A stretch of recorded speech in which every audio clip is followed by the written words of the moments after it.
delay.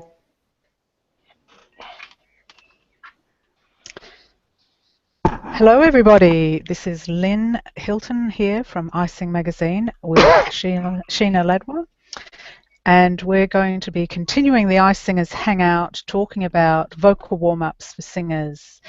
Last week we spoke to Dr. Ingo Tietze, who is a voice scientist and who shared some really fascinating stuff about the voice and how it impacts, warm-ups impact on the voice for singing from a scientific point of view.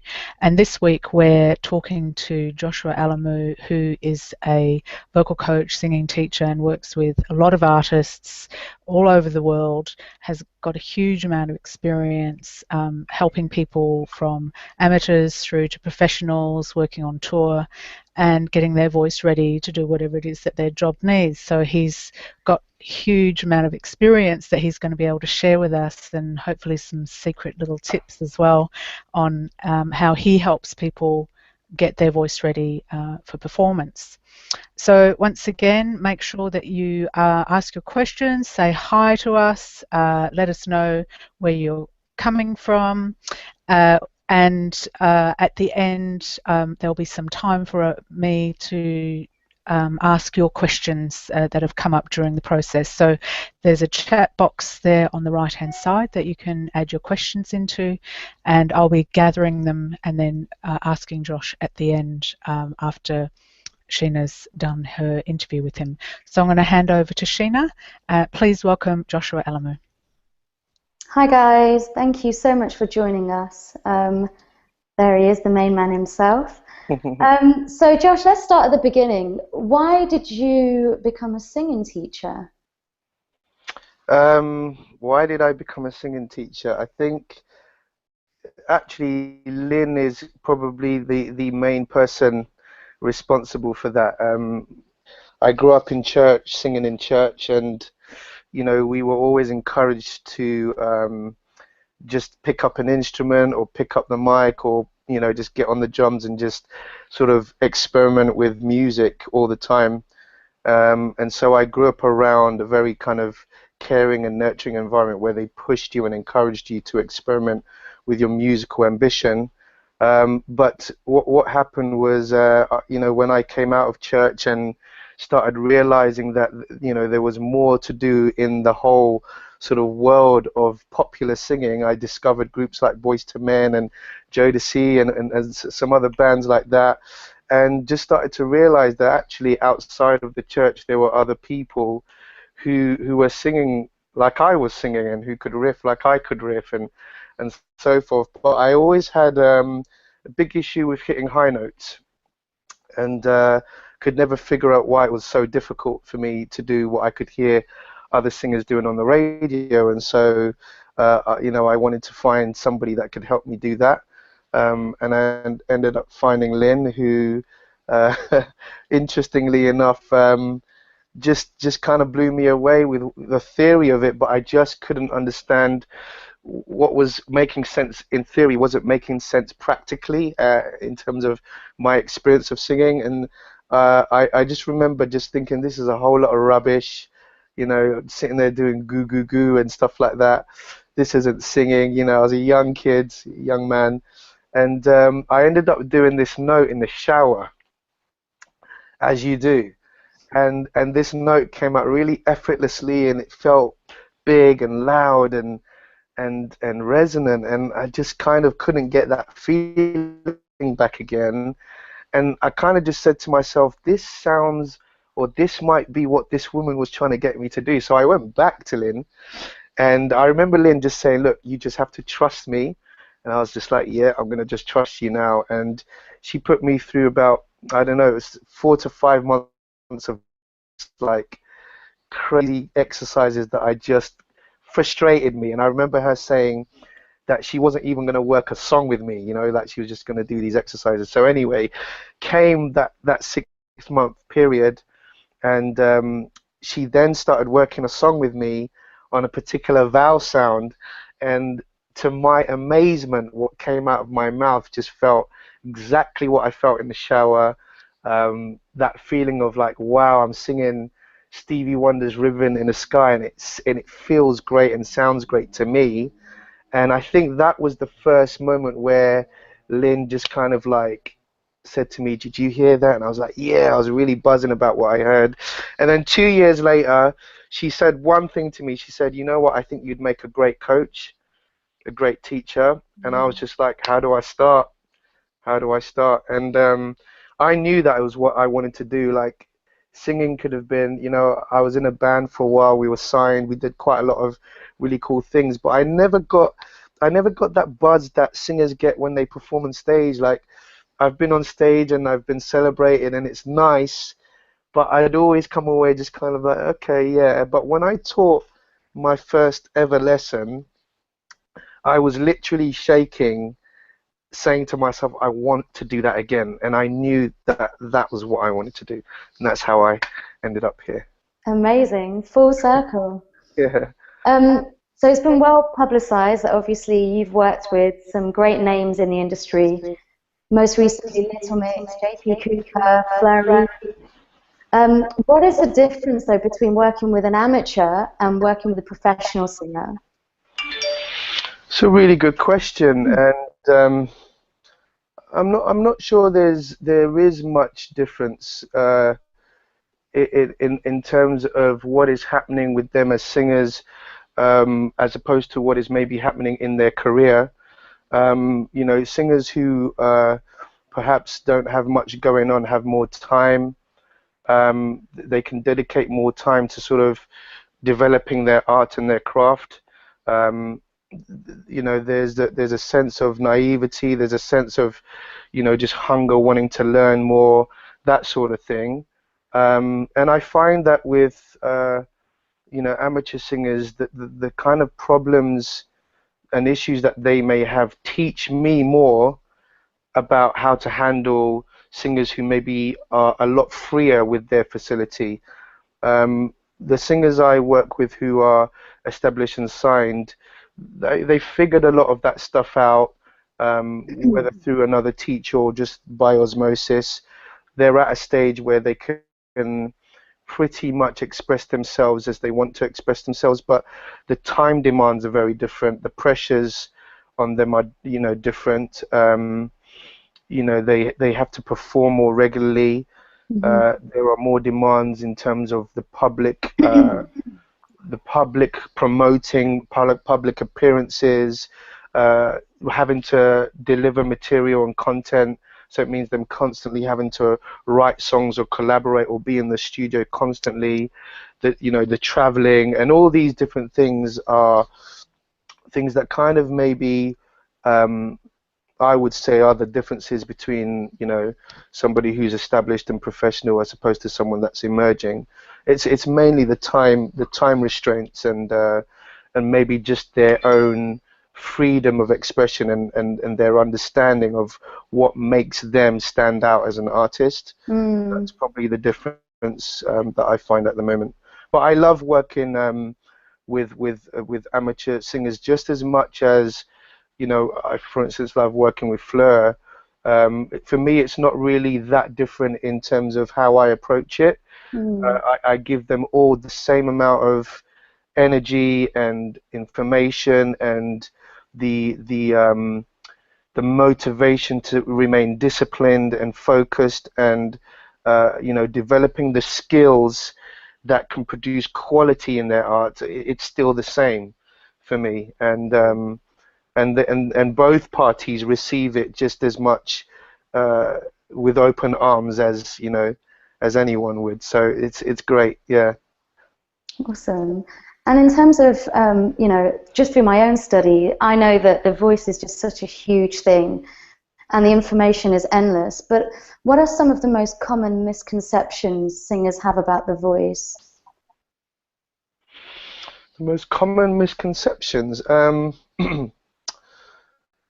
guess in my experience, it's maybe thinking that you know that the voice is like a steel instrument that can just take whatever is thrown at it, um, and that it won't react to uh, the abuse of certain pressure.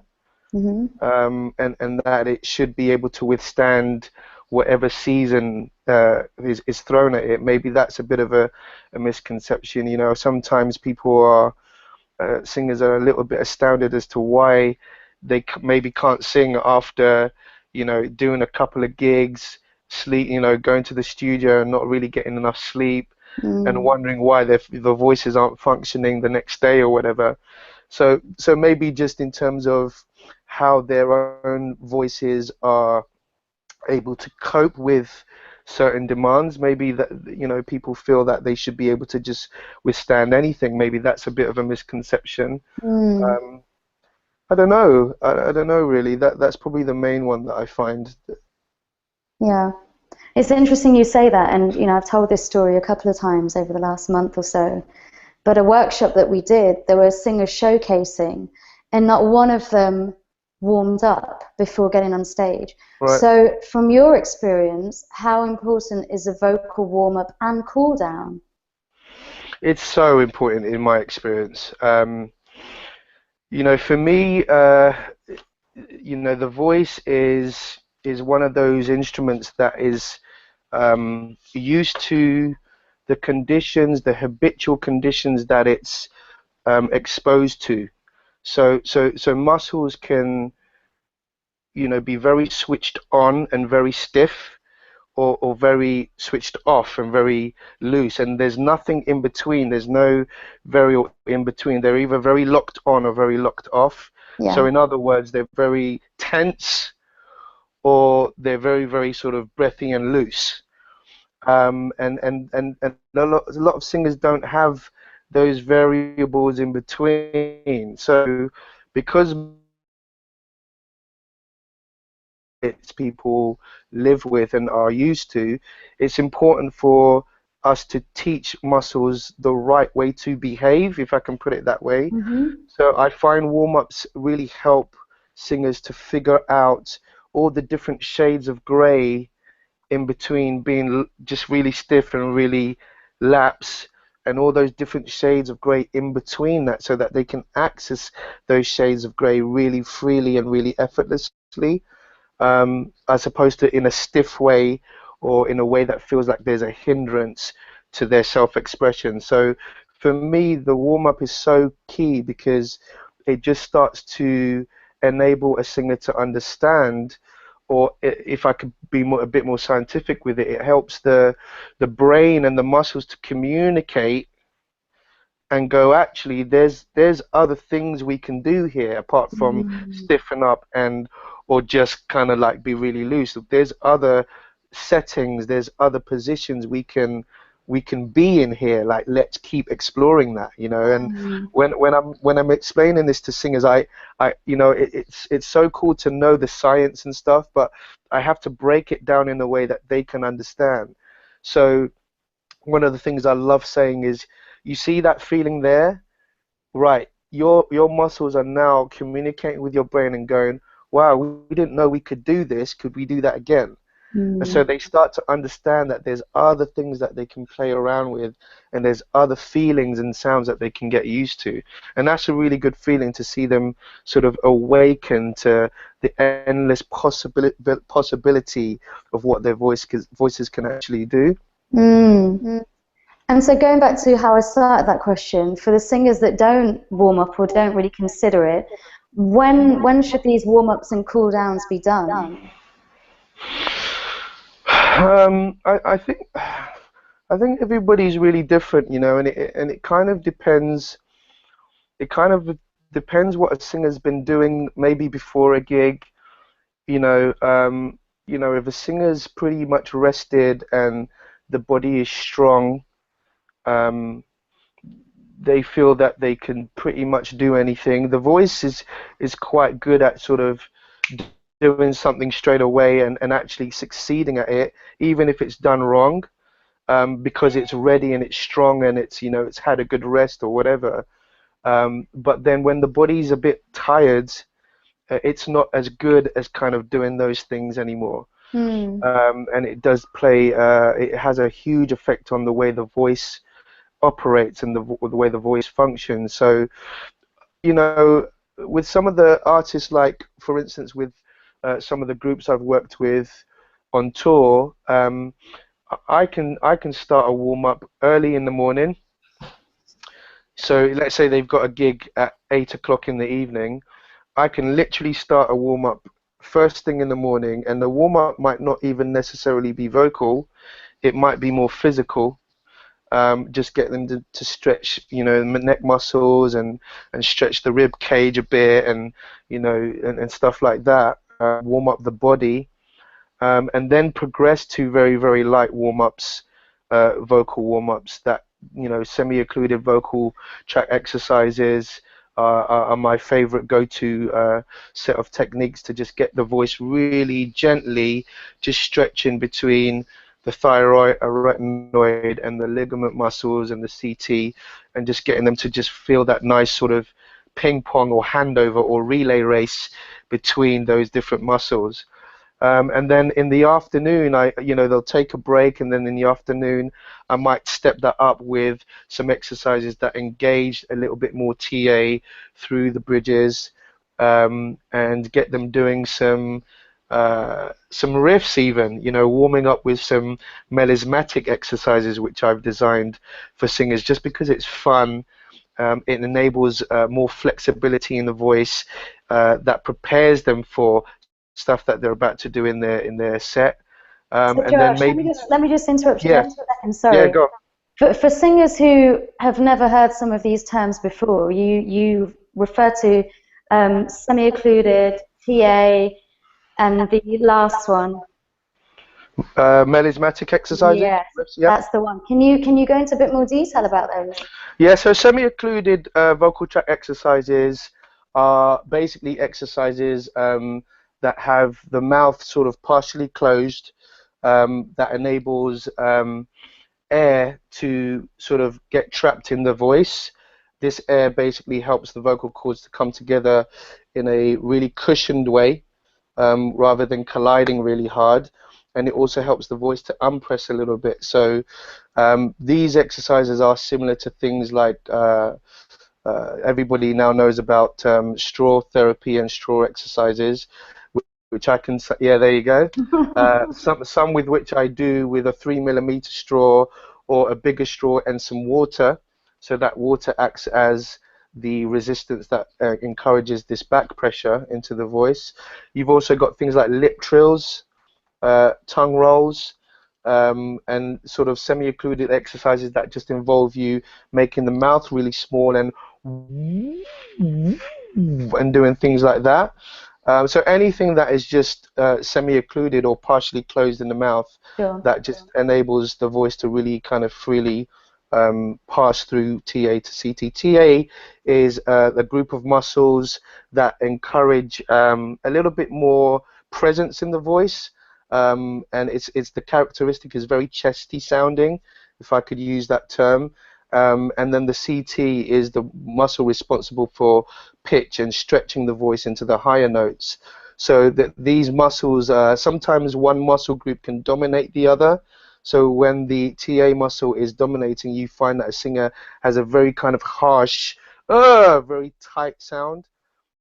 If the CT is dominating, it's a very light and very airy fairy sound. So it's about having a balance or a nice, these two muscle groups have to play nicely and harmoniously together. And then the melismatic exercises, melisma is just a very posh word for riffs and runs. So I like to throw some really cool riffs and runs into my exercise or warm-up routines because they find it fun. Sometimes being on tour, it's a very, very pressurized and it can be a very hard environment. So if I can bring a little bit of a smile or a little bit of a fun element to it, it really helps to lift spirits and just make for a better day. So, yeah. Thank you for that. Thank you. So here's a question for you that I myself have been in this situation before. Thinking with time limit, what are some key vocal warm-ups that they can use to get their voices ready to sing? Sorry, I didn't quite hear that. You kind of broke up a bit, sorry. Sorry, I said that if a singer is time limited, what are some key vocal warm-ups that they can use to get their voice ready to sing? Okay, time limit. Yeah, this is phew, I would say that that's a difficult question to answer because I feel that it's very important for me to know and understand a voice first. So for instance, with a lot of the artists I work with, I actually have folders and folders of documents that document you know, the physical health, whether they're sick or not, what kind of exercises had worked in the past or not, their mental state at the time, uh, whether they're tired or not, whether they've slept well the day before, you know, just things that patterns that I can see as I'm working with them. I document a lot of this stuff for my own records so that when I'm working with someone, I can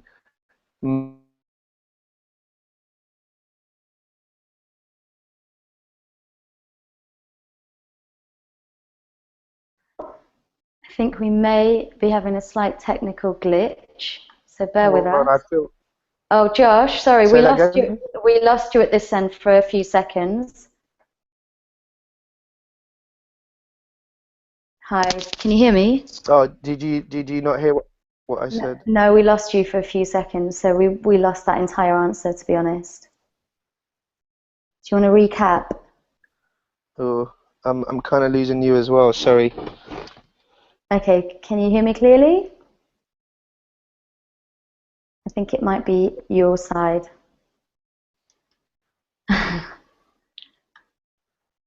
Can you hear Can you? me? Yes, perfectly. Can you hear me? Yeah. Okay. So we lost that last answer. I think there must have just been a poor Okay, no connection. problem. No, that's fine. No, my answer was basically it's a very hard question because I document a lot of what happens with the singers I work with. So I document things like exercises that worked, exercises that didn't work, exercises that worked at one point and then didn't work on another point. Hmm. I make notes of those type of things. I make notes as to whether they're tired or not, you know, whether they slept well a few nights before or not, if they're drinking well or not.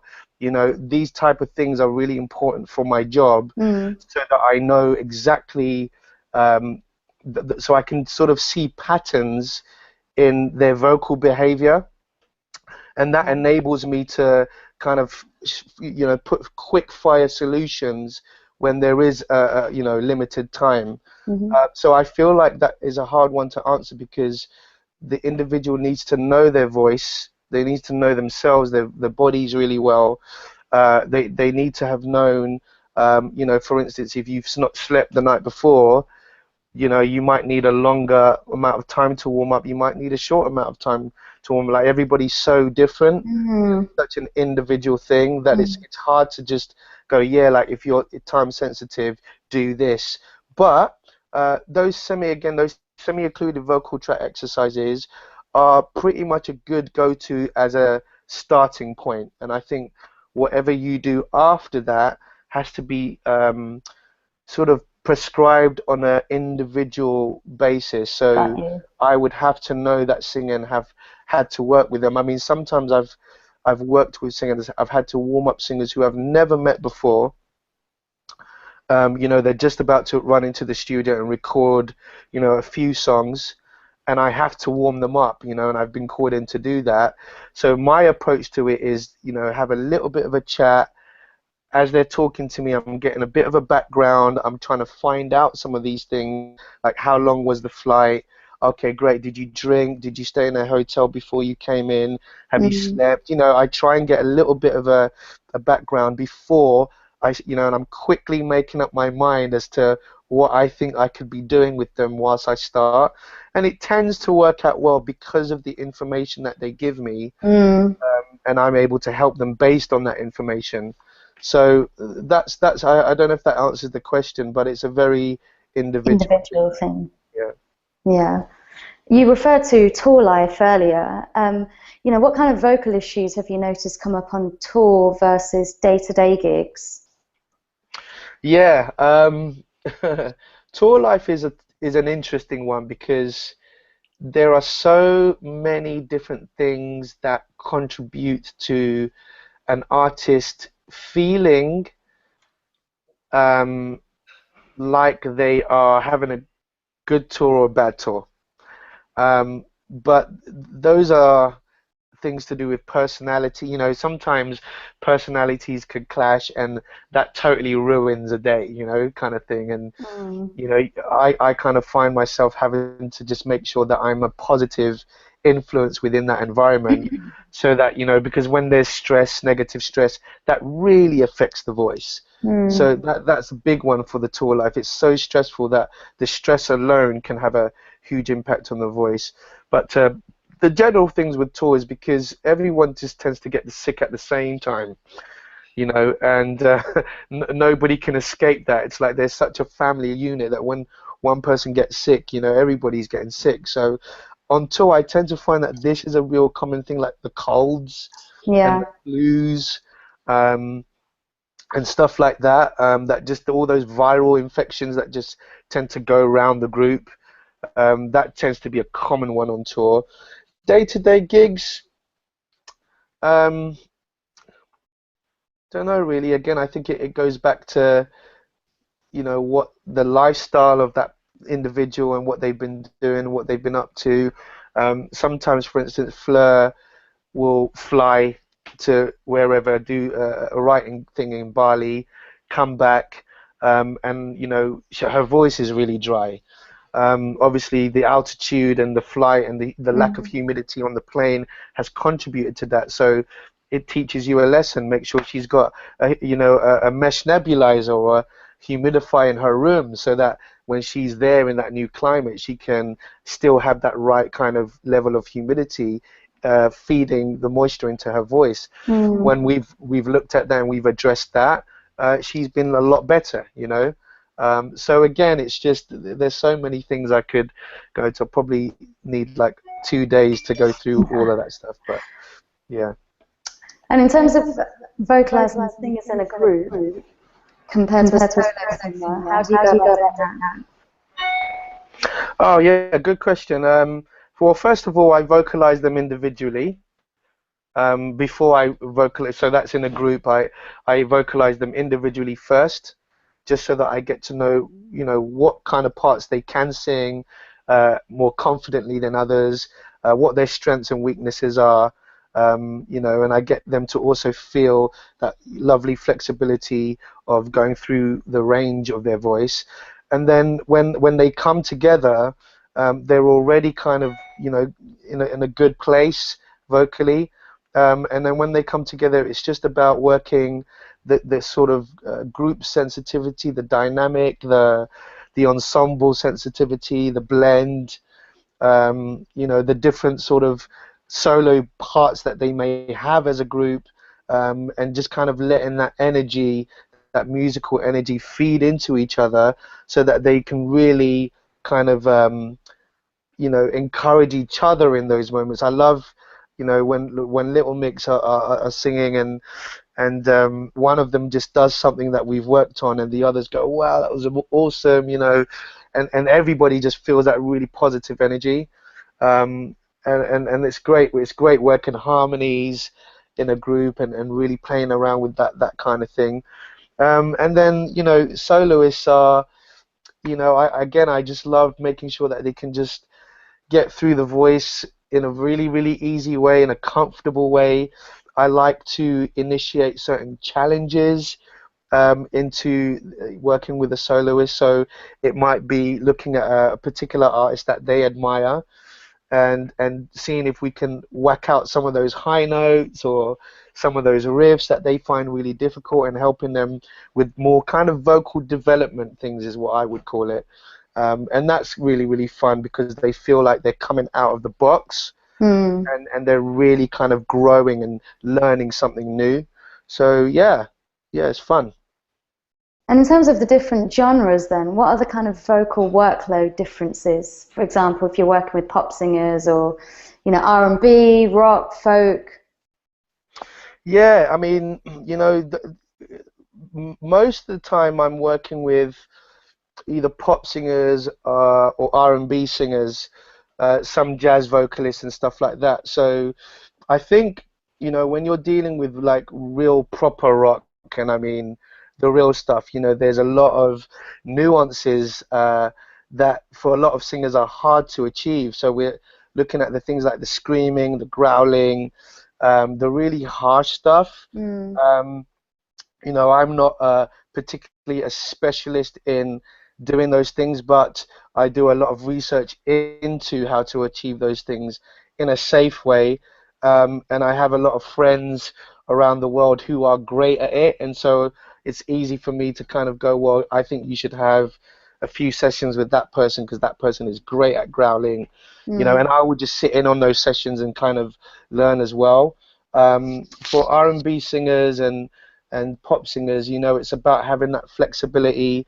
And the musicality, I think, is very important. Just the understanding of the music and how they can access intelligent choices to enable the emotions of a song to really come through to their listener. So I love challenging singers and getting them to think about when they're singing a song, what is the emotion involved at that point, and how are they going to connect that emotion to a particular vocal effect or sound or color or riff, rather than riffing it up that sounds a little bit happy. If this song is more emotional, you should really be choosing a more intelligent riff that sounds a little minory or sad to bring across that sadness, rather Mm. than just kind of singing it without any intelligence behind it. So I love looking at the different genres and getting people to access those different kinds of nuances based on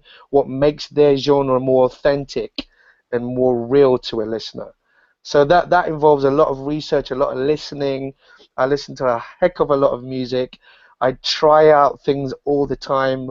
I go to various specialists in rock or in high notes or whatever, or in melismatic singing, and I study with a lot of musicians in order to have the arsenal of tools that I can share with a lot of different artists from different genres as well. So there's a whole book we can write on that. Let's talk about another area of interest, and this is breath management. I mean, do you work with breath management, and are there any specific exercises or tips to help singers with breathing for singing? Yeah, the breath management is such a big flipping topic. It's unreal how unclear it can be, you know. And for me, I love breaking it down to singers simply. If their breathing is cool and if their breathing is good, for me, it's a very simple thing. Like I get a tissue, I get them to hold a tissue in front of their mouth, and I go blow it. So they blow it, and I'm like, right, who did that? And they're like, well, I did. I'm like, great. Now blow it again, and I don't want the tissue to move. And then so they manage that better. So I'm like, well, that's as far as I'm going to go with breathing. You just need to be aware that you can control how much of it you want and how much of it you don't want within a phrase. But where breath management gets a little deep is, for instance, like I have asthma, so I deal with singers who have the same condition or conditions that are a little bit worse, and it affects the singing quite dramatically. So, Mm. I've studied, not studied, but I'm still kind of studying this kind of breathing coordination. I have a friend in Slovenia who's basically studied with this guy Robin De Haas, who teaches this breathing coordination, and it's basically about understanding how the breathing mechanism works. We get all these kind of advices like push the tummy out, breathe from the diaphragm and do this, do that, and it can be quite imbalanced with the way the whole mechanism works. Breathing coordination helps the whole of the kind of torso and rib cage to feel more relaxed and helping one to really understand, how efficient breathing can be, especially when there's air still trapped inside, inside the body, and that air needs to be dispelled. and that air could be the cause of many, many other problems. So Mm. I've really enjoyed looking into the breathing coordination thing and how that can really affect singing. But you know, I don't profess to be like a guru in this. It's you know, I have these quick little fixes that I can use to help singers, but I try to make sure it's in line with the way the breathing functions naturally in a relaxed way, and I Mm. try and encourage a relaxed state of breathing and not a kind of um, forced or artificial type of breathing. Interesting. Now, we talked about you being on tour and lots of gigs. Now, for the working singer, who may be singing sort of 4 to 5 nights a week, what can they do to make sure their instrument works to its best night after night, gig after gig? Yeah, really good question. Well, my first point on that is I wouldn't I wouldn't advise any singer to sing 5 nights a week. I think there should be a cut-off point. I think 3 to 4 is good. And then what will enable a singer to sort of be able to sustain that is having adequate rest after the third or fourth day. And I mean rest. I don't mean running around and doing stuff. I mean actually taking a break. So it's great when I'm working with some of these bands on tour. They do stick to the advice that I give them, and you know, maximum of 4 days of touring and singing, and then they're given a break. In that break time, you know, the advice I give them is to absolutely soak up the rest, get a massage, you know, sleep loads, drink loads, steam loads, eat well, keep the chatter to a minimum if possible. Definitely sleep on time. So we're talking from 10 o'clock till 7, 8 o'clock, because within sort of that time between 10 and 2, 10 and 3, that the body is actually really rejuvenating and repairing itself, and it needs that time to regenerate. So that time is very, very important for a singer. And yeah, and just making sure that you know they're training well. You know that they're putting their voices through a proper, you know, diligent, disciplined routine that Hmm. works for them, and that keeps their voices prepped and ready, and coordinated, for whatever the demands are. So yeah, I wouldn't advise 5 nights and then like I think that's a lot. That's quite a lot, depending obviously what you're doing. But you know, you have to understand after a gig, you've got like people to see, people who want to meet you and greet you. So there's a lot of talking. So after you've done a lot of singing, well, with Little Mix, for instance, at the minute they're off stage, I've got their steamers ready, you know, and I see myself as a bit of a servant, really. You know, I've emptied their bottles, I've filled it up with hot water, and the minute they walk through that door, I'm like, take this, go over there, steam up, don't even talk to anyone, you know, and just kind of looking after them. And then when they've done that, I give them a straw. I'm like, cool down with that, warm down with that. And then I advise them to hold on to the straw so that as they're talking and you know they have to do the meet and greets and all that kind of stuff, and that probably is what takes more of a toll on the voice than the singing sometimes. Mm. And it's just about helping them to get through that in the most efficient way possible before the vocal cords swell up and start going, you know, we don't want to do anymore now. Could you just leave us alone?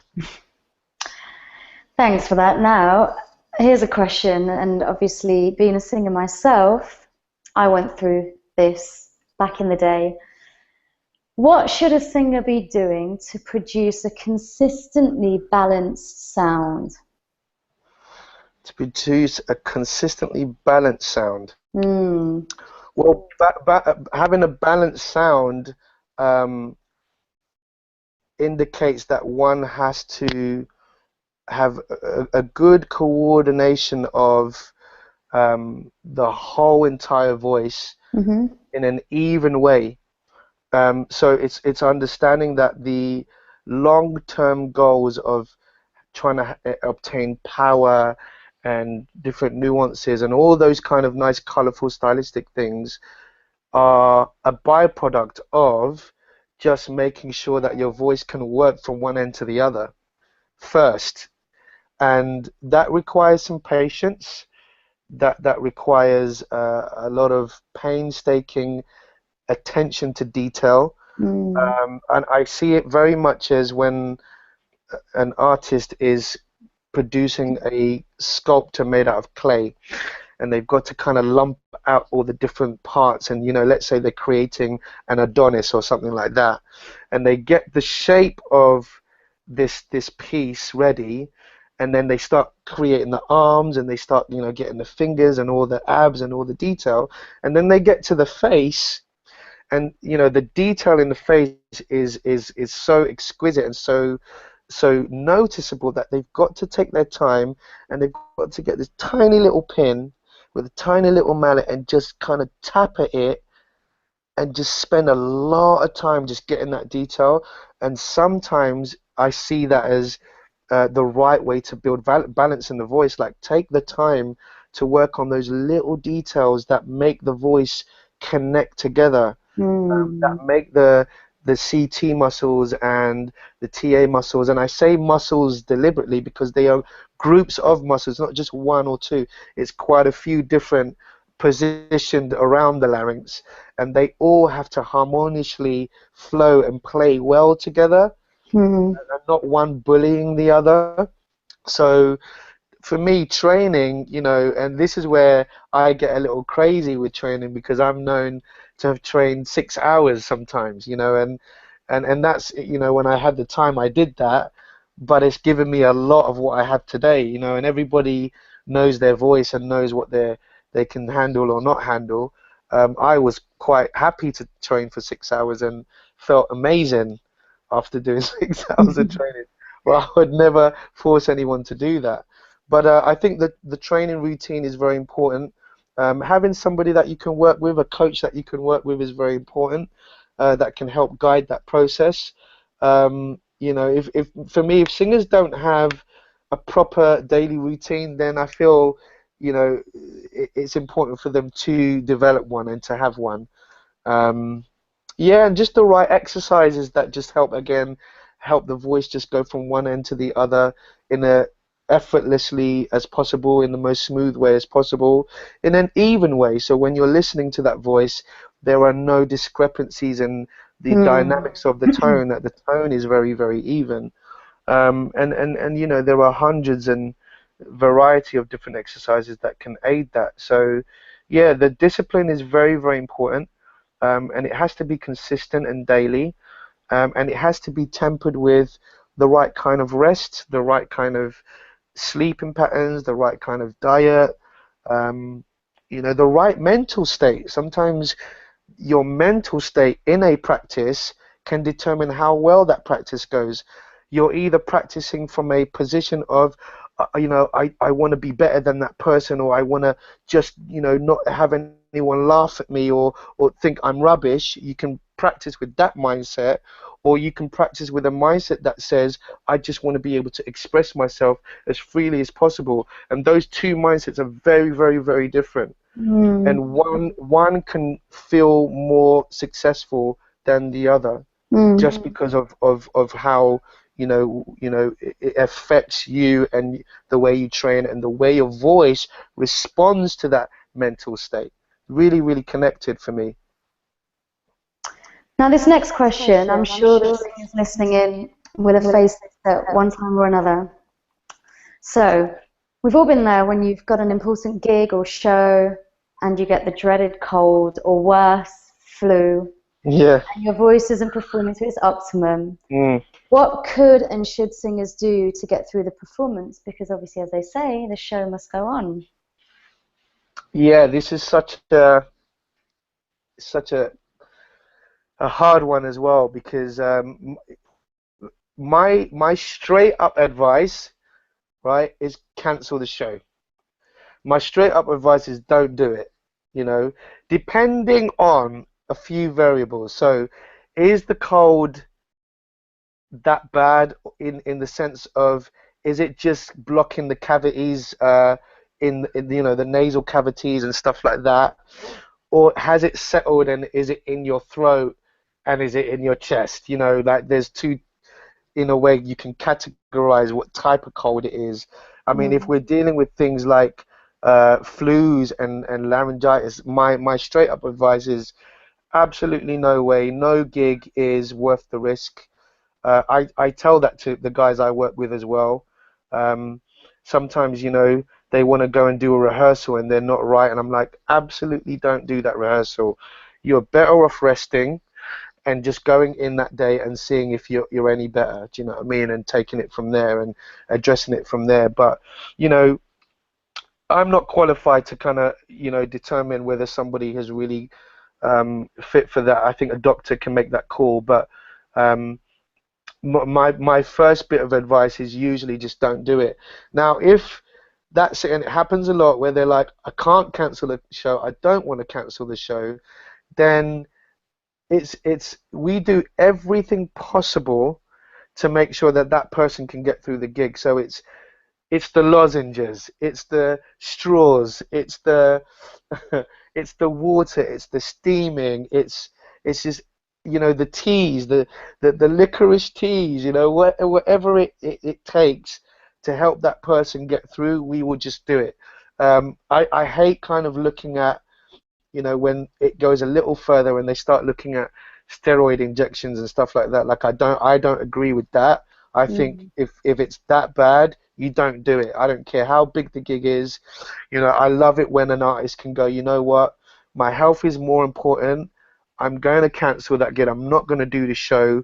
You know, the management will have to do their job and just get it sorted and Mm. rebook it and just make sure that there's another um, situation in the future, or, you know, a contingency for that. But I don't feel like if it's that bad, nobody's help is worth a gig, I'm afraid. That's Okay. my personal thing on it. But you know, if an artist chooses to keep going, then we do everything and anything we can to help them through, you know, and just advise them to rest afterwards.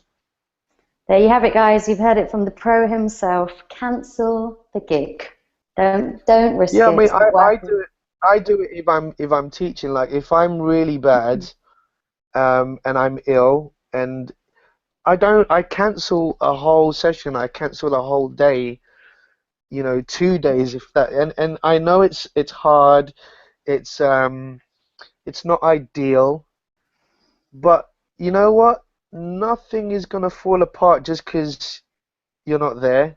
Mm. No one's gonna die because you ain't done the gig or you ain't done the session, and the likelihood is you'll be able to give a better performance or you'll be able to do a better job when you're fit and when you're well. So yeah, deal with the kind of hassle of trying to organize it, and usually the management is going to do that. If you're someone who's on your own, yeah, it's a little bit more difficult, but like deal with the shit after, you know, Mm. when you've actually recovered and you've got a better perspective of everything and you feel sane, you know, to face the problem. That's my advice anyway. Excellent. Now, here's another one that's of particular interest to me. There are many views around food and singing. E.g., the one that I've heard the most is that you shouldn't have dairy, or you shouldn't drink anything with caffeine. Like, what are your thoughts on this? Yeah, some of this stuff has legitimate research that kind of puts a good foundation into that, and some of it doesn't. It's at the moment very difficult to sort of separate the wheat from the chaff kind of thing. Um, but I think a big one is, yeah, any kind of caffeinated drinks that sort of have the ability to dry out the cords more. The cords need to definitely stay more moist. They can, okay, dry out the body, which eventually kind of dries out the cords in a way. But for me, you know, if you are hydrating adequately, and if you're hydrating properly, not just with water, but even with steaming or stuff like that, then I think you can have the odd coffee or the odd tea here and there, the odd drink here and there. It's not going to hurt you if you're looking after yourself. But if you're living on tea or living on coffee more than you would on water or stuff, something like that, then I would kind of question that. The whole dairy thing, I'm not too sure about. Singers tend to feel majority of the time that it affects them. I know I feel that with me, so I actually don't have dairy in my diet at all. Um, and it's something that singers feel, but I haven't done enough research into the legitimacy of whether that's true or not. But there's the acid reflux issue as well, which can be kick-started or exacerbated with spicy foods, for instance. That has a legitimate research behind it. So, trying to make sure you balance your diet and make sure there's not too much spicy food or none at all, or just, in terms of when you eat, making sure you eat not past a certain time, that there's legitimate research to substantiate that, so I endorse that and I certainly share that with my singers. But there's a lot of stuff that for me is just a bit hocus pocus, and I'm not genuinely not sure about it. So Yeah. I just kind of approach it on a research by research or client by client basis, really. Would you say it's important for singers to consider their diet generally, though, when it comes to Definitely, singing? yeah. Absolutely. Consider it in the sense of, does your body react to really acidic foods? And if it does, address that. I had a client just recently, just for years and years has had vocal issues, and she just didn't want to get checked, and I was just like, go and get checked. So she went and got checked, and yeah, acid reflux, and simple thing could have been avoided, but she didn't get checked, and so she's addressed her diet, and that has definitely helped. She doesn't eat past 7 o'clock, and that has definitely helped. Mm. So I think that the way the diet, singers and their diet is a huge part, and should be considered seriously if one is serious about sort of maintaining good vocal health and a serious career. I think the diet definitely needs to be addressed. Yeah. Okay, so the last few questions, I want to focus on you with a little time that we have. So, what do you wish that you'd known about The Voice from the beginning, if anything? No, I don't know if I would have wished anything. I think the information I have received up until now has come at the right time. And I have learned it, and I have absorbed it, and I have enjoyed it. I have been geeky about it. I have experienced it and tested it, and I have shared it. And it's made me a better singer and a better teacher, and that's cool. I'm happy with that. Maybe what I probably wish I would have had more of is maybe the insight into, if one is able to really apply themselves seriously to the study of the voice, one can achieve a lot of amazing things with their expression. That was something I didn't find until a lot later. Maybe I wish I would have found that a lot earlier. Okay. And how can a singer know if they've found a good singing teacher, vocal coach? If you're getting results, if you are able to experience good ease, good facility, good expression, and unhindered expression, and that is a progressive thing, then you've got a great coach there. If you are not experiencing those things and you feel hindered still, and you feel there is no challenge, there is no progression, there is no ease, there is no advancement, then think again about who you're studying with. Okay. I'm going to have to interrupt, Sheena. No problem. Yeah, because we've only got a few minutes left, really. So, I mean, there are more questions, and I have a few questions here from the people who have been watching Oh, So thank you, guys. this one Thanks for watching. comes from Jay. So obviously all voices are different. How does one know what a voice is capable of, and how can we make it the best it can be rather than like someone else's? And then are certain vocal warm-ups better for one voice versus another?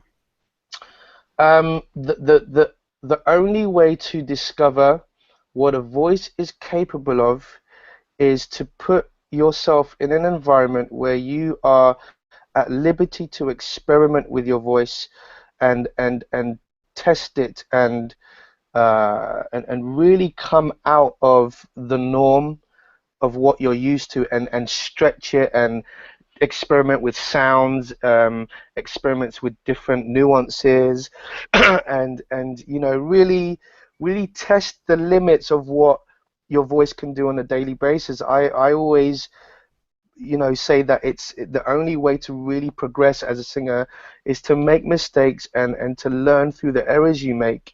And I find that to be very true because sometimes we put these limitations on ourselves, and I did for many, many years. And it was only until I thought, you know what, I'm just going to try and do this with the guidance I'm receiving. I'm going to test this out in the privacy of my own environment, no one watching. It's just me kind of just, coming out of myself and just trying a lot of different things and being okay and accepting that even though the sounds aren't particularly great, it's okay to experiment with them and it's okay to feel them and to hear them and accept them as part and parcel of growing as a singer. Because every pianist has to fumble in order to learn. Every singer has to fumble a bit to learn. So do you think that there are some warm-ups that are better for one type of voice versus another?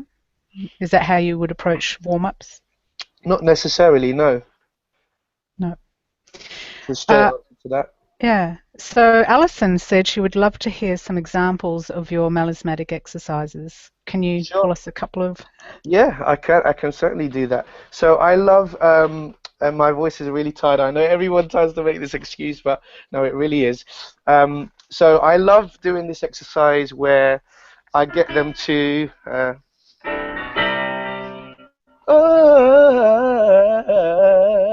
and I just take that upper semitone. And I get them to mess around with the speed of it.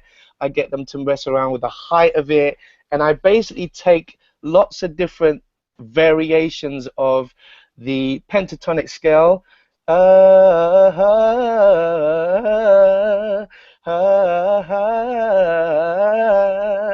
I get them to copy me back, and I might try it in a different tone. And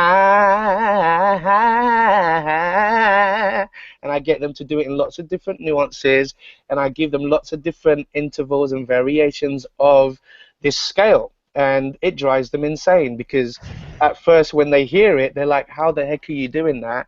And then I just spend some time breaking it down and helping them to realize that actually it's so simple when you understand the scale and when you break it down. And then once they start to understand that it is very simple, and we start taking it right up into the rafters, which unfortunately I can't do today, it's fun, and they feel like they've achieved something that they never thought they could achieve. So I hope that helps. Yeah. So Leslie asks, is there anything that she could do in her warm-up exercises to help combat nerves? Ooh, in the warm-up exercises to combat nerves, man, what, like do your warm-ups in front of an audience or something? Um, you know, you know, I believe this very, very sincerely. I believe that competence gives birth to confidence. And I say this not because I read it somewhere. I lived this myself.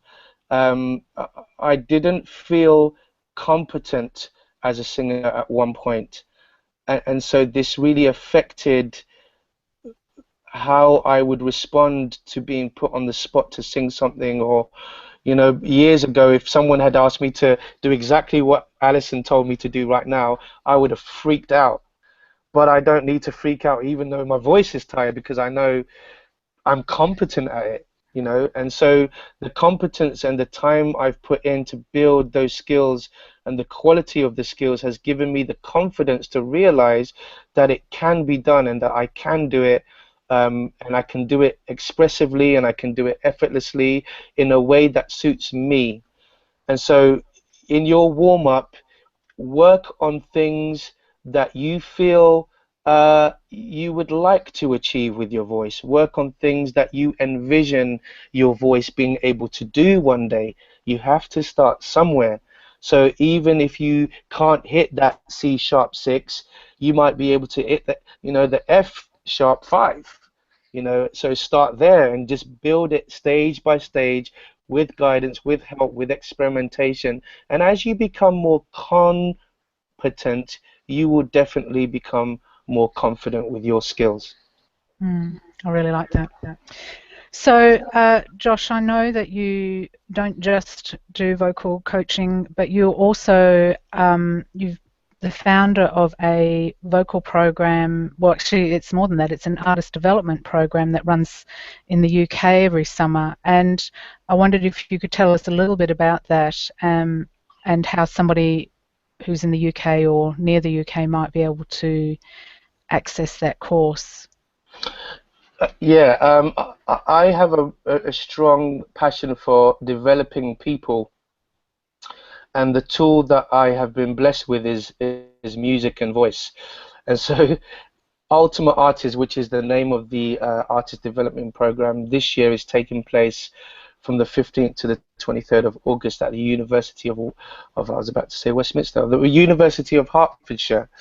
And it's a 9-day program where we delve into singing, its techniques, its stylistic freedom, expressions. We delve into production, music production, and how to get your ideas out from here onto something that is audible and tangible. We explore songwriting. So those 3 areas of being an artist that enable you to be in control of your own ideas and your own intellectual property, and all the different facets that enable you to take that into the marketplace, protect it in the marketplace, and let it be heard in the marketplace. We cover those things as well. And we've also added musical theatre to the program because we felt that the genres of pop and musical theatre are so close these days that it's, you know, if you're a musical theatre man, you can spill into pop and vice versa these days. And so it's a great time of coming into a very safe bubble where you are allowed to make as many mistakes as you like. No one will judge you. We will just celebrate you, and we will force you to create stuff, and we will force and push you to come out of your comfort zone. And you end up coming out of your comfort zone initially being very scared, but realizing that it's such a great liberating thing to come out of the other end and achieve something that other people respond to as, wow, that was amazing. And it's that extra push and thing you need to kind of go into the real world and just start to make your shit happen. So come and feel that energy, come and be inspired, come and learn with mentors that most people wouldn't even get to see on a daily basis, and come and spend 9 days with them. Yeah, and warm up every day. Absolutely, every morning, 7 o'clock, without fail. Oh my God, 7 o'clock. Okay. So Josh, I just want to thank you so much for taking time out of, I know you're very busy schedule. You're in Malta at the moment, working with a whole bunch of artists over there. Someone mentioned the competition. There is a competition for the Ultimate Artist that Icing is running in conjunction with Ultimate Artist, and I'll just pop the URL into the chat box so that people can get all the details. Is there anything else you wanted to say, Sheena? I want to. Oh, sorry. No, I think I've spoken enough.